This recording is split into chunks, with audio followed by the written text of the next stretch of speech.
Yes, you should be able to share. Go ahead. Thank you. 1 minute to share my screen. Sorry, how can I do it?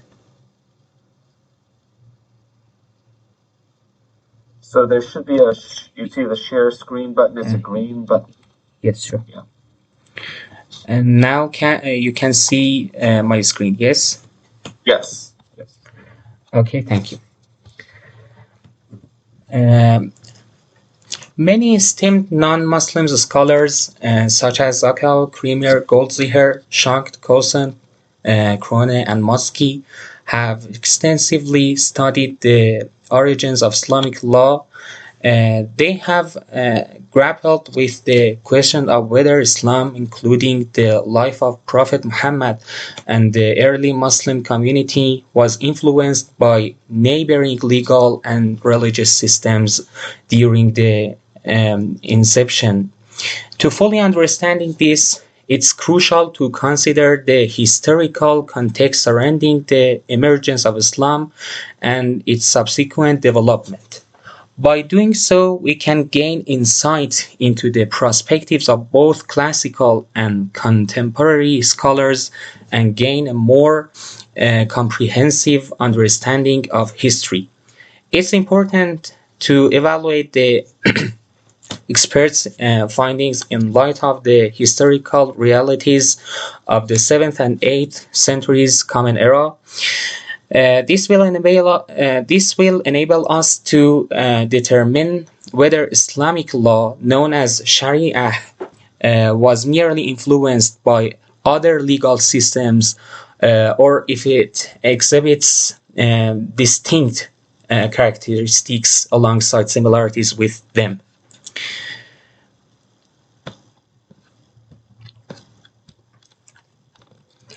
The debate surrounding the origins of Islamic law, known as fiqh, has persisted in Western academic for over a century and a half. Notable scholars such as Alfred von Kremer, Alois Springer, Ignaz Goldziher, Karl Edward Zakau, Christian Snook Hercunie, David Samuel Margoliouth, Dunant Block MacDonald, Joseph Franz Schacht, Noel James Coulson, Patricia Krone, and Harald Motzki have contributed extensively to these discourses.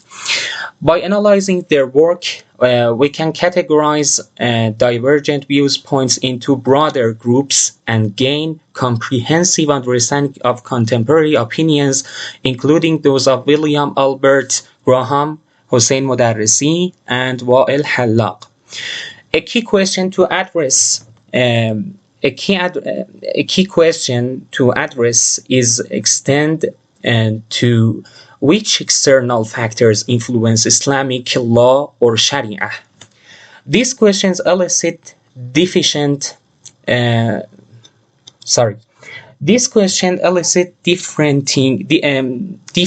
responses included by factors such as religious belief and sectarian affiliations. For example, adherence to the infallibility doctrine, that is Ismah, in Islamic theology, may reject the notion of external influences on Islamic laws. Moreover, theological considerations such as jurisprudence, named usul in Islamic jurisprudence, play a significant role in shaping interpretations of Islamic law. Another aspect to consider is perceived origins of Islamic law. Some scholars argue that Islamic law has roots in previous religious traditions such as Judaism, Christianity, and Zoroastrianism. Others contend that while Islam may have emerged within a specific historical context, its legal principles are distinct. Therefore, examining the legal systems prevalent in the Arabian Peninsula during the time of Islam's emergence is crucial to understanding its origins. My presentation, that is a brief of my article, aims to provide a concise overview of the historical background with the focus on the medieval period globally and within the Islamic world. It will explore the gradual development of Islamic law amidst a complex historical milieu. Additionally, it will examine the intersection between Islamic and non-Islamic legal systems. The core discussion will be based on the article "The Origin and Sources of Islamic Law in the Eyes of Orientalists" by Forough Parsa, which presents a comprehensive synthesis of scholars' perspective. However, I will also incorporate additional views point to enrich the discussion and strive for a more nuanced understanding of the subject matter. Early Islamic legal scholarship faces significant challenges due to the scarcity of foundational texts.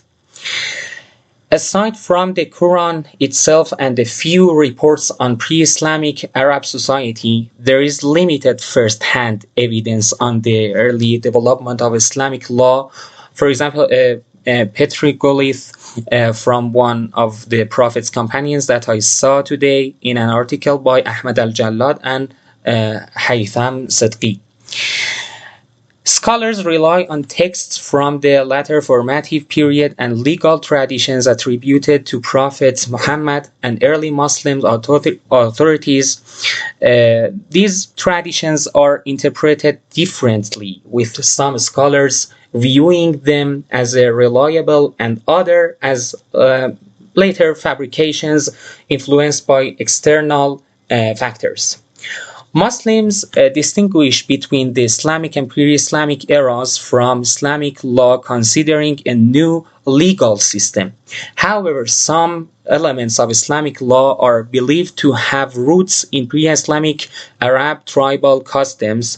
The extent of this influence is debated among scholars, with some suggesting that tribal law formed part of a broader legal culture in the Near East.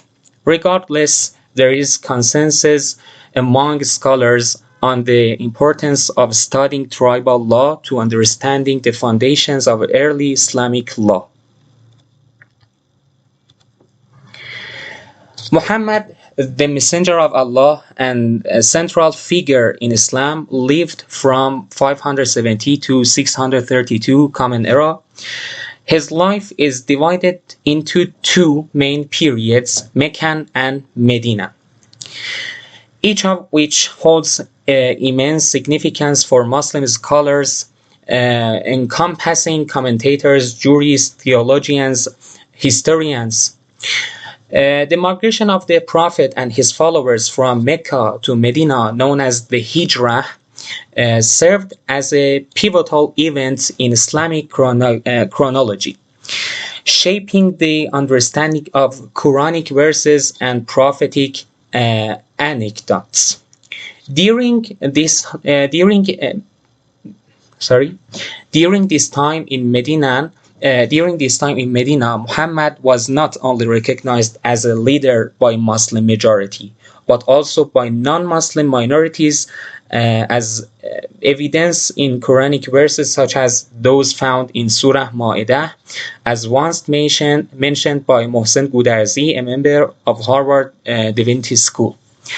This period marked the dawn of Islamic law, which remains central to traditional Muslim practices.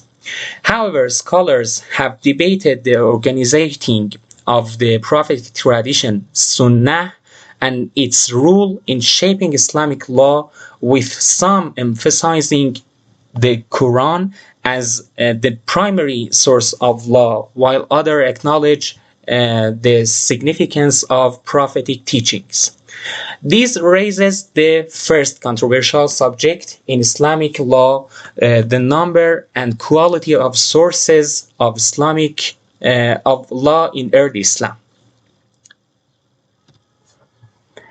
The post-Prophet era marked the beginning of conflict within Muslim society, with four of the Prophet's companions serving as rulers: Abu Bakr, Omar, Uthman, and Ali. The Sunni-Shiite discord initially centered around the issue of succession to the Prophet's leadership.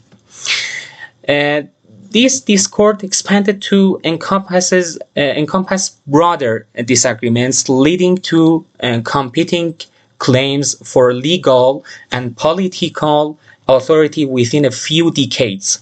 The rise of fiqh associations supported by the Umayyads solidified religious differences as fundamental principle in the Muslim community. The transition from early Islamic legal thought to articulated law in 8th century literature is complex. Muslim jurists operated within an existing legal tradition, necessitating a systematic study of early jurists' opinions as undertaken by Motzki. However, a comprehensive survey of early jurist opinions is yet to be attempted. The term fiqh as a specific science likely became popularized about 2 centuries after the Prophet's era. During this interval, people encountered legal cases, although evidence of this specific social situation is limited. Understanding the role of the Prophet in the Muslim community beyond his juristic duties is essential in addressing this challenge. The study of the origin of fiqh began in the late 19th century, with scholars like Zaghao and Kramer offering insights into its development. Zaghao observed that during the Prophet's lifetime, Muslims relied on the Quran and prophetic Sunnah, supplemented by the opinions of the Sahaba and the consensus, ijma, when necessary. The concept of Ra'y, or common sense, emerged as a distinct source of legal principles in the 8th century, making the beginning of fiqh as an independent science. Similarly, Kramer emphasized the Quran and Sunnah as primary sources of fiqh after the Prophet's demise. The early caliphs continued to uphold these sources,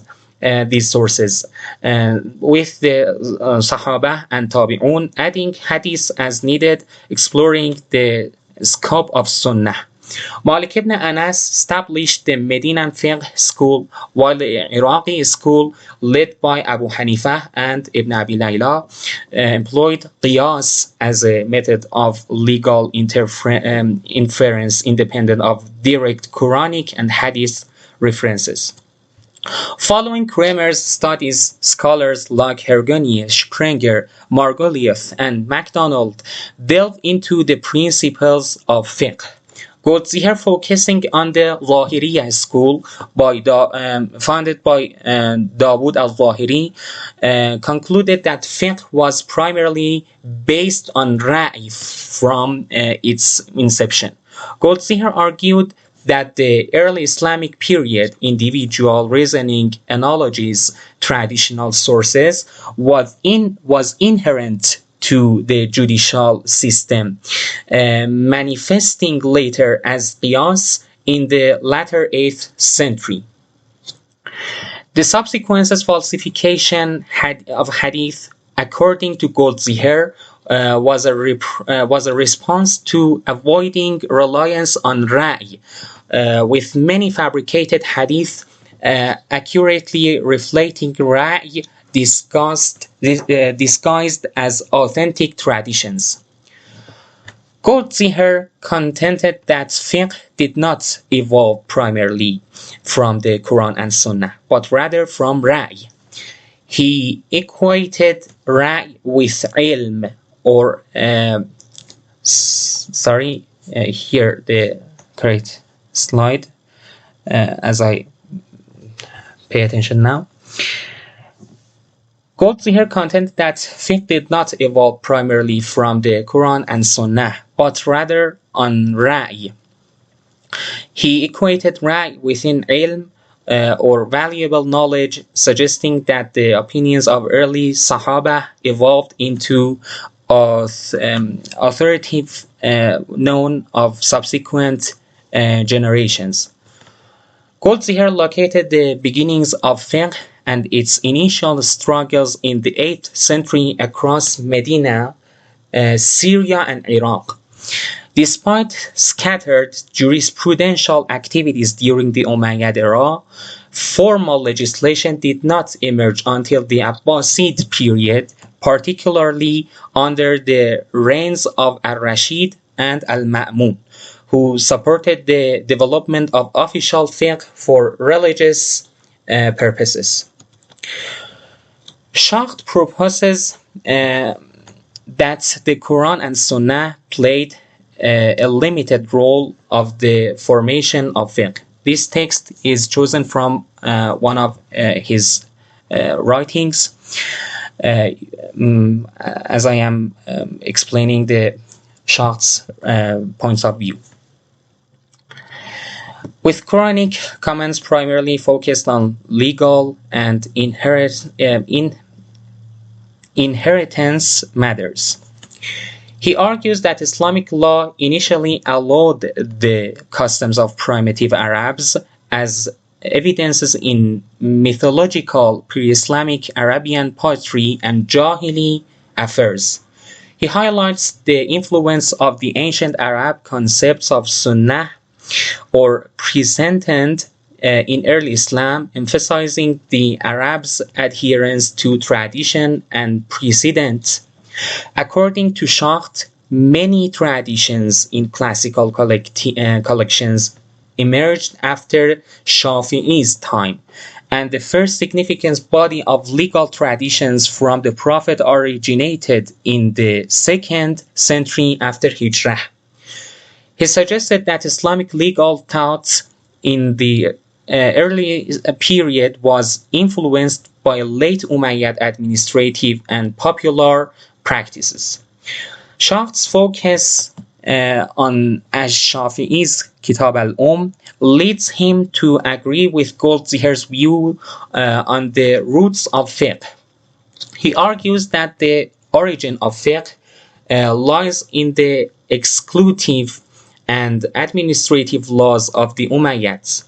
Shacht contends that the opinions of Medinan jurists like lagged behind they depended on these of Iraqi scholars.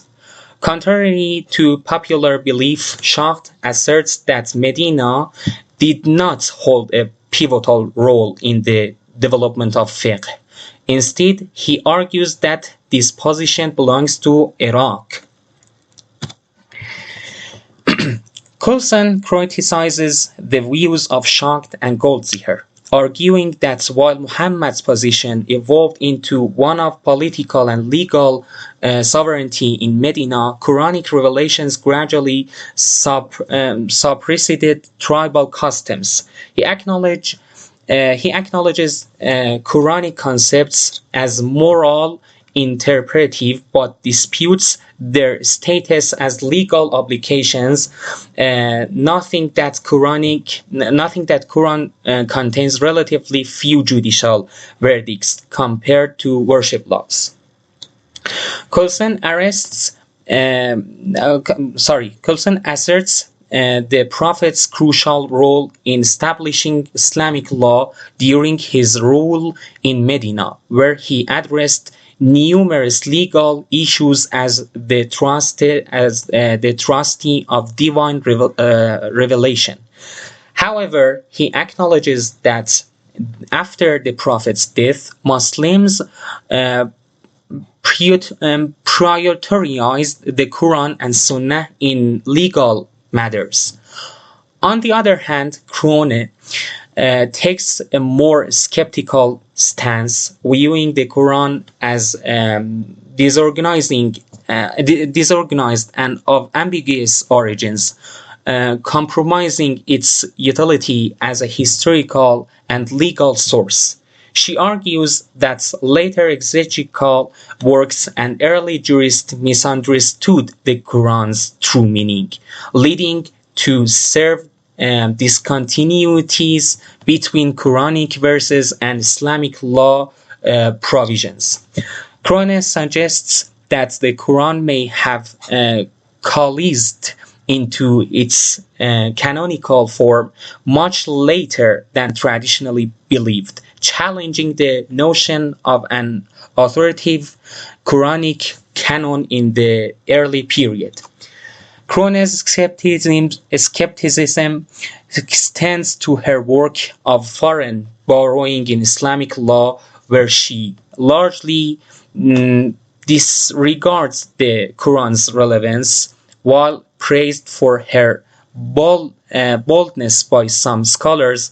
Others criticize her for what they perceived as a polemic tone and inadequate handling of Quranic and exegetical sources.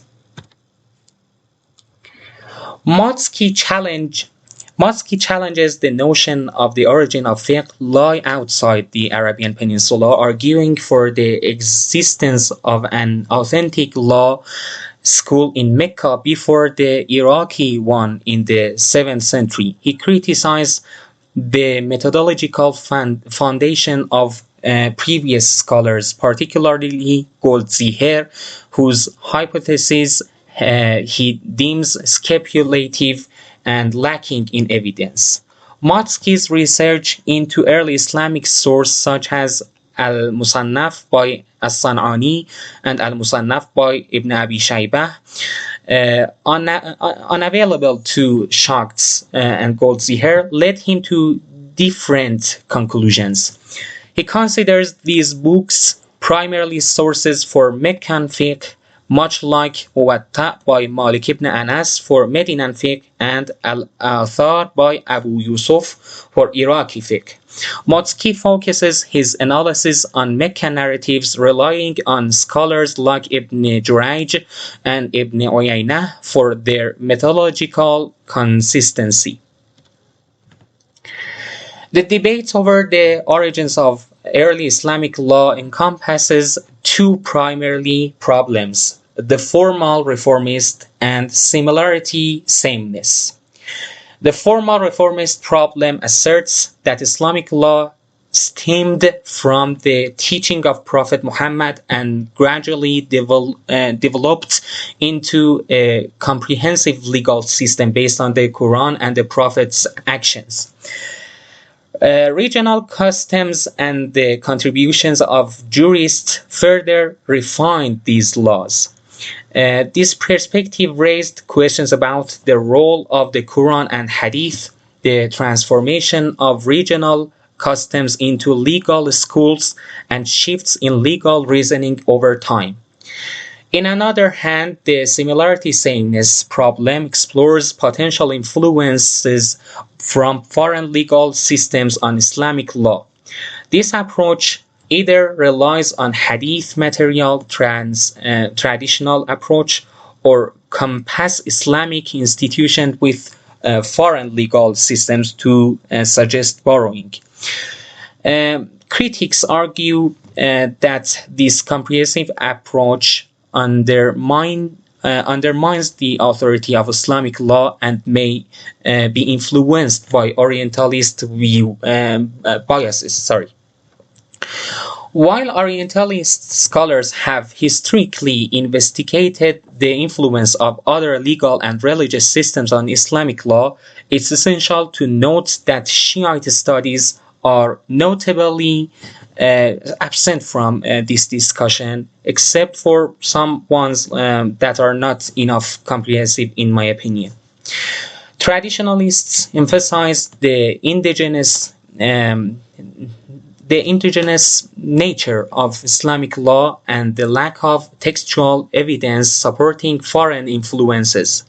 The debate persists, with some scholars pointing to cultural interaction in early Islam as evidence of knowledge exchange, while others argued that Islamic law remains primarily rooted in Islamic sources. Despite extensive research by numerous experts on the origins and sources of Islamic law, significant ambiguities persist, leading to diverse explanations. Muslims generally reject the notion that the Prophet borrowed from the Tanakh or the Quran, or yes, Muslims generally reject the notion that the Prophet borrowed from the Tanakh for the Quran or derived Sharia from Roman law. While comparisons between Islamic and Roman law may reveal similarities, they do not necessarily prove direct influence.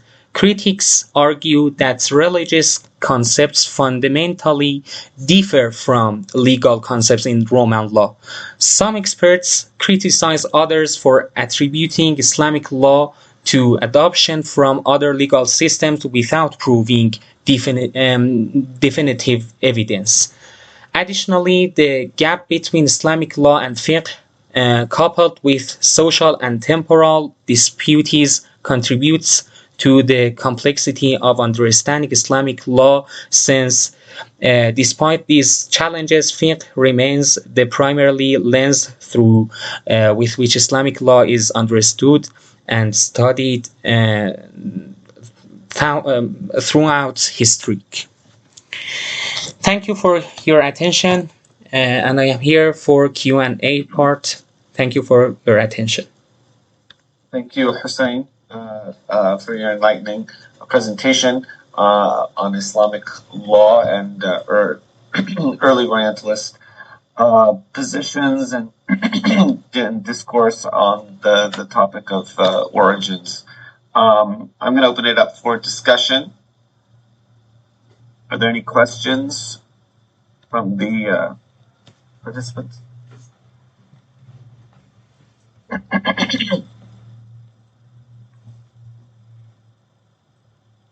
So I do have a question. So when we're looking at kind of Orientalist presentations of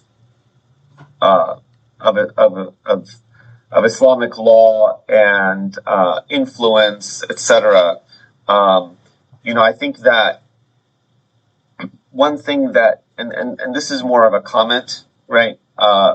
Maybe for the development of whatever project you're working on in relation to Islamic law, is that you have, like, for example, Sherman Jackson, who is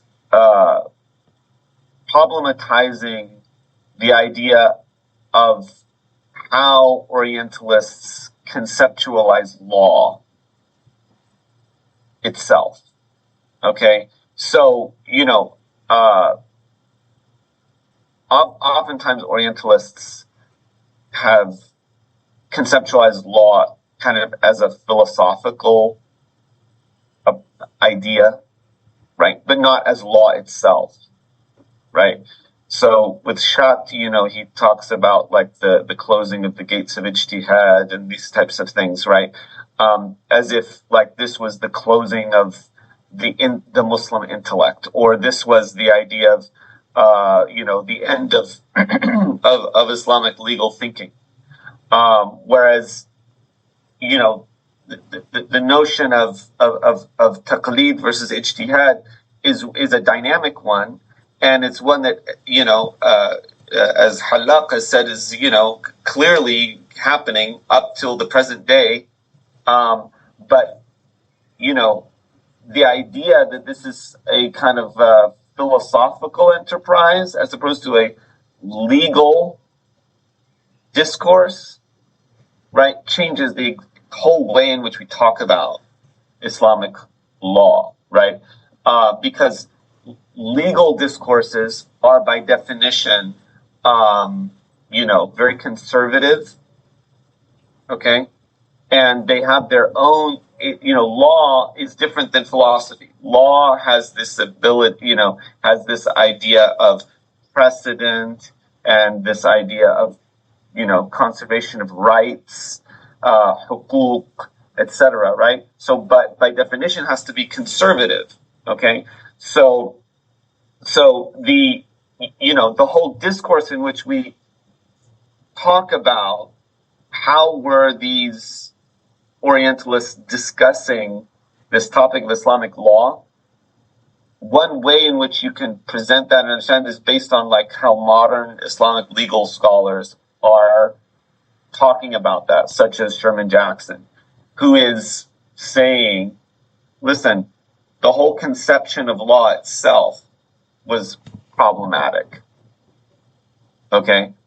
And so we need to really understand what is law. Okay? We need to understand what is law first before we can even enter into this discussion about, the nature of Islamic law, right? And then there's also the problem of origins. The idea of origins, right, is that how do we think about origins? Is it a technological diffusion? We think of like the idea of the wheel. It kind of like has this source in someone's idea and then it kind of like spreads out. But, legal concepts don't originate like technological inventions originate. Okay? So in other words, they have their own discourse. Okay? They have their own structure. Right? So again, Orientalists tend to think about the diffusion of legal ideas in terms of technological diffusion. Okay? So on multiple levels, it's problematic, right?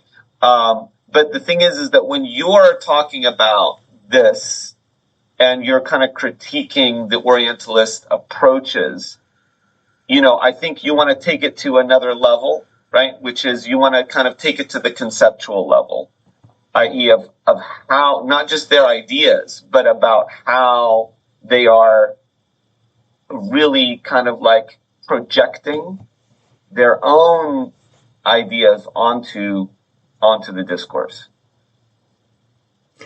Thanks for your precious comments on my presentation. As you mentioned, I am making another project besides Islamic law that I am going to be into the philosophy of law from the points of view of the modern European philosophers like H.L.A. Hart and their before and after philosophers. It is very engaging for me. Thank you. Excellent. Yes. No, that's great. And I think if you connect these two things, then that's but as you mentioned, Halak, I think you definitely he's a great source, and then Sherman Jackson is an excellent source. Thank you. Thank you very much. Mm-hmm. Great. So if there aren't any other questions from the group, I want to give a round of applause for everybody. Thank you so much, Theodora, for your presentation, for Hussein, and Ustad Muhammad. Jazakumullah khairan. Thank you so much for your presence and your contribution. And we really appreciate your involvement in KFLC, and we hope that you will continue and be with us again, and also attend the other workshops, the other panels. There's another panel that starts today at 3 p.m. So we hope you will join us and participate. Thank you again, and I wish you all the very best. Thank you. All the best. Thank you. Wish you the Thank best. you. Bye bye. Have a good time. Thank you. Thank you. Bye bye. Bye-bye. Bye.